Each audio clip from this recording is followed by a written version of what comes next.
Security forces and protesters have clashed in Senegal's capital and other cities in the first widespread unrest over the delay to a presidential election that constitutes one of the country's most significant political crises to date.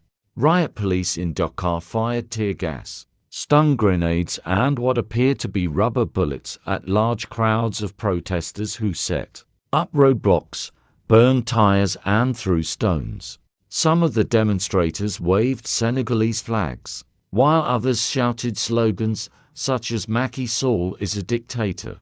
Demonstrators also faced off against police elsewhere, including Senegal's third-largest city of Touba in the center of the country, Thies, east of Dakar, Richard Toll in the north, and colder in the south. Residents told Reuters, or posts on social media showed. Alpha Euro Tunkara, a geography student at Gaston Berger University, was killed in the northern city of St. Louis. The opposition leader and former mayor of Dakar, Khalifa Sall, said in a post on X, "The hearts of all Democrats bleed at this outburst of clashes provoked by the unjustified halting of the electoral process." He wrote. Senegal's Interior Ministry said the death was being investigated, but the security forces were not responsible because they did not intervene on campus, Reuters reported. A statement by the geography club at his university said, "Alpha was a dedicated member of our university community. His premature departure leaves a void in our hearts and minds." Senegal's presidential elections were expected to be held on the 25th of February before the country's parliament voted to push the date back to December, extending the mandate of the President Sall until the end of the year. The move marks the first time in Senegal's history that elections have been delayed in what represents a major stress test to its democratic credentials. Senegal has been an exception among its neighbors as a model for good governance in a turbulent neighborhood dubbed a coup belt, says Paul Melly, a West Africa analyst.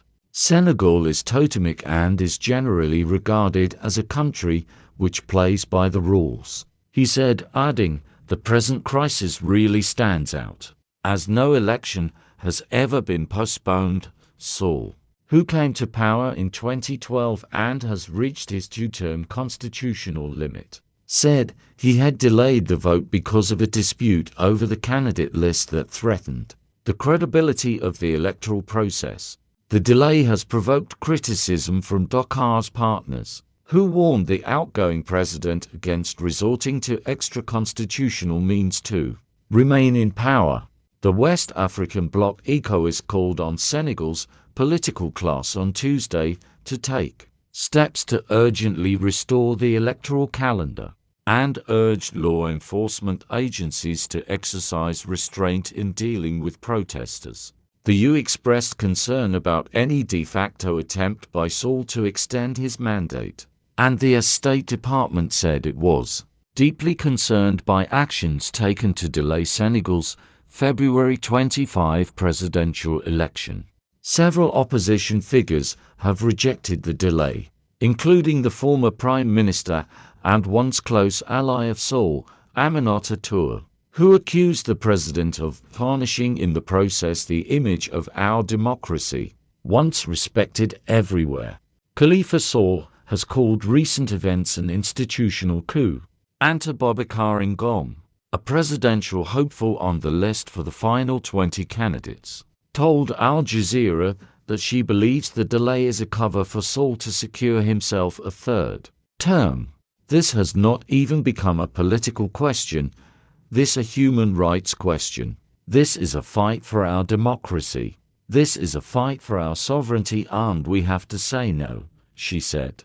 Sall has defended the decision and dismissed allegations that he was attempting to cling to power. In an interview with the Associated Press in Dakar on Saturday, he said, "I am completely ready to pass the baton. I have always been programmed for that.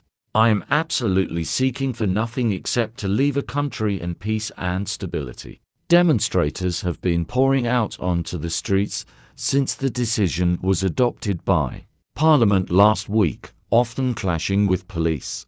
Authorities also restricted mobile data across Dakar on the 5th and the 6th of February, the days immediately after the postponement. Senegal has a past history of telecoms blackouts, and these protests could again become a trigger, said Isik Motta, the research director of the connectivity watchdog NetBlocks.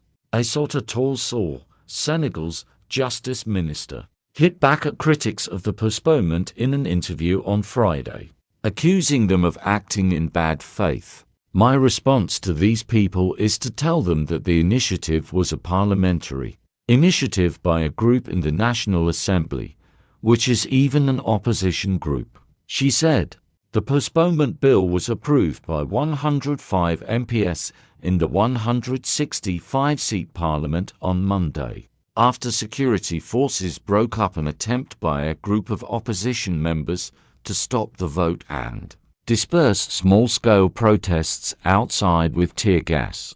39 lawmakers in the opposition Ui Askin Wi coalition and several opposition presidential candidates have since filed legal challenges with the Constitutional Court.